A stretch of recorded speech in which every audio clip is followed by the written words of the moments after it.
I just turned Solid 53. Don't listen to anything the guy on stage said. I know we're on air. This is how I usually start interviews. I love is, that. talking to the crowd. You're Okay. almost at 55. We'll count it. So, anyways, would you like to start this interview? Yeah, let's start the interview. I usually start them out talking about the artist and the history of the venue, but we're going to start out with Lorenzo Charles goaltending in 1983. Some people call it goaltending. Some people call it a game-winning shot. I call it an air ball. It was an air ball. And I think Derek Wittenberg would tell, on an honest day, I think he would tell you that was definitely an air ball. Thank God. Lorenzo, you could tell he had no idea what he had just done.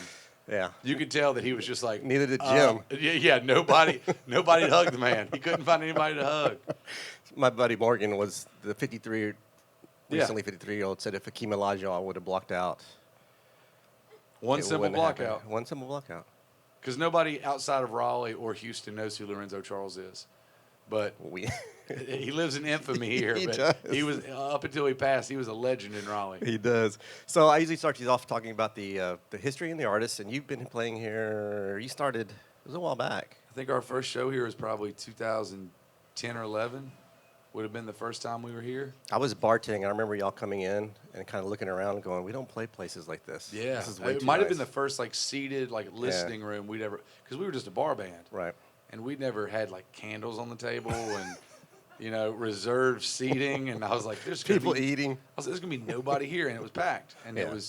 it became our home for probably 5 or 6 years. Right. And then there was probably 2 or 3 years where I always came through acoustic and stuff. And then it's so good to be back. Well, it's good to have you back. So I'm getting these hard-hitting questions. Are you ready? Yeah, for sure. Let's go. What was the first record you bought with your own hard-earned cash? The first record I ever bought with my own money was a single, a cassette single I remember those. of Genuine's Pony, Oh.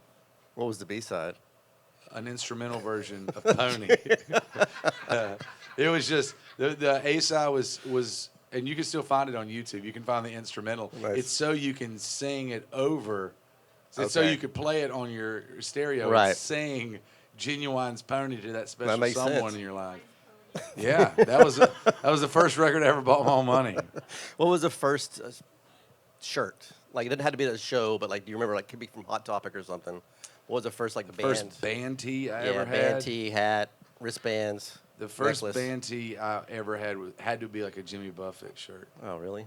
Yeah, because I had an uncle who was a huge Buffett fan. That was the first show I ever went to, and I remember I was 11 or 12 and I was drinking in the parking lot, and I was like, "This is the greatest fan base ever." I was like, "They'll just get anybody drunk." Yeah, and other things. Yeah, but it was at 11 or 12. I was like, "This is my life."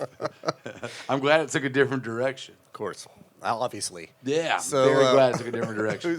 Who's the first band artist you put on a pedestal? Springsteen. Really? Springsteen was Okay. the first,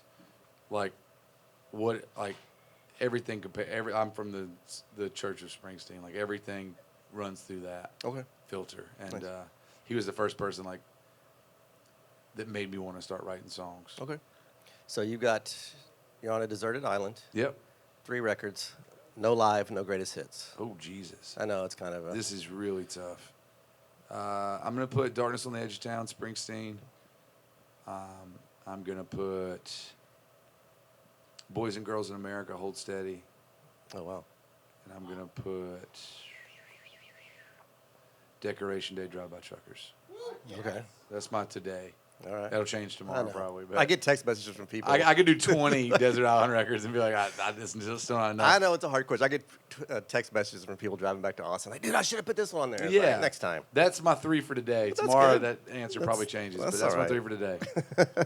So guilty pleasure, music, anything in life? I'm loving the Chapel Roan right now, as you just Yeah, said. I've got a 7-year-old, so I love Dua Lipa. I love Man, Chapel nice. Roan. I love Megan Trainor. I love Mhm. Taylor Swift. How do you feel about the Lola Young? What's that? The Lola Young? I don't think I've heard the Lil Young. You know the song Messy? How's it go? No. Oopsie. I told Yeah, I listen to a lot of whatever popular music my daughter Right. hears, and she because I miss being that childlike wonderment of finding one Right, song of course. and then playing it 75 Over and times over in and a over. row. I do it every day. And my daughter is very good. Like everybody hates me here because I play Chapel Roan. Like Oh. everybody leaves, I'm like Chapel Roan. It's- Everybody's like, "What's it's wrong so with you?" good, though. I just got asked what sorority I was belonged to in college. Yeah, it's an anthemic. It's so good. It I is think good. it's great. Thank you. It's pop music, but it is very well Thank done you. pop music. Thank you, BJ. Good Lord, these people. So what are we Netflixing? What are we Huluing? You got any shows for us? Everybody wants a show. The Bear just started back up. Yeah, that's too close to home for I'm me. a big fan of The Bear. Yeah. So the only other job I've ever had other than rock and roll was service industry. I was a bartender. I was a server, and so it's a slightly realistic look. Yeah. And some of it's unrealistic. Of course. But for the most part, like it's like I have PTSD. Yeah. Like in those scenes where it's like everybody's in the break weeds and and everybody's in the weeds, everything's yeah. breaking. Yeah. I was like, oh God, like I don't. Because that came out during pandemic, and Rusty Yeah. and Teresa were watching. I was like, I can't watch this. Are you Yeah, kidding me? every one of my friends that I waited tables with was like, we were all texting each other in a group chat, and it was like, this is way too like, people shouldn't be able to see this happening. Right. We like that show. We binge everything. So like the pandemic, we caught up on everything. Right. So my favorite shows of all time are like The Wire. Yeah. Wire's great. Sopranos are great. Omar's are coming. Omar's coming, dude. Did you watch The White Lotuses? I did watch all the White Lotuses. Walton Goggins he's the man. It's the newest season. He was Baby Billy. Baby Billy. I watched The Righteous Gemstones too. It's funny. A couple years ago, I got asked to play John Prine's birthday at the Ryman, and this is after John had passed. So that every year they do a big show at the Ryman for his birthday. So I get there, and they don't tell you who else you're playing with. They just put you in a green room. And my green room was me, Derek Trucks, Walton Goggins. Really? And I got there, and like I stood side stage the whole time and talked to Walton Goggins about like music. Really? And I was just like, and all I wanted to ask him was like, can you do the Baby Billy voice? Can you please do the baby? But I didn't say it at all. I was just like, man, I'm a huge fan. Did he of what you perform did. one of the songs at all? Did he do What's that? Did he perform one of the? No, he was like he introduced, and Steve introducing? Zahn was there, Okay. and Danny McBride and Sturgill were like supposed to be the headliners, and they just no showed. I think they went to It's on a brand. bar and just Yeah. very much Yeah. on brand. But it was really fun. I got to stand in the wings and talk to Walton Goggins and Steve Zahn about music and Nice. how they were like, how do you go out in front of those people and do that? I'm like, how do y'all Right.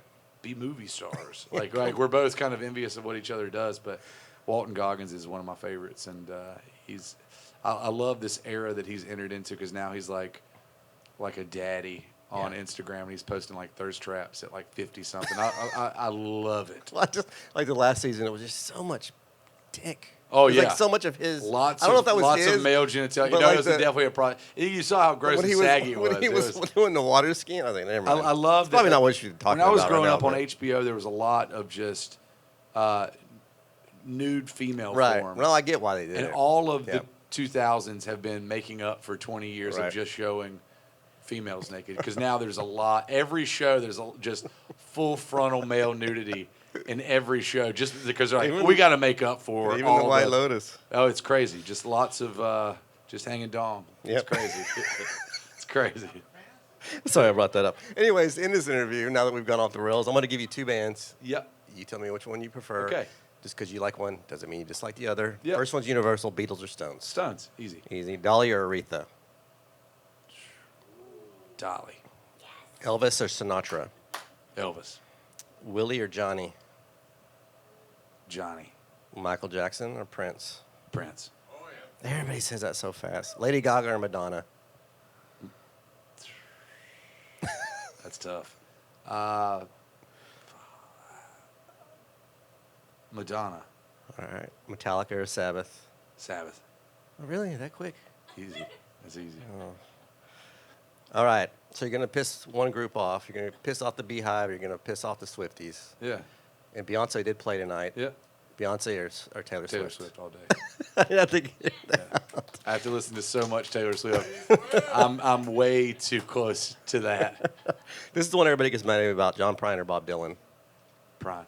Everybody says Prine, too. All right, I got one for you. Dylan's great, but But Prime. Prime. But Prime. I got one more for you. Dale Jr. or Dale Sr.? Senior. Easy. Easy? Yeah.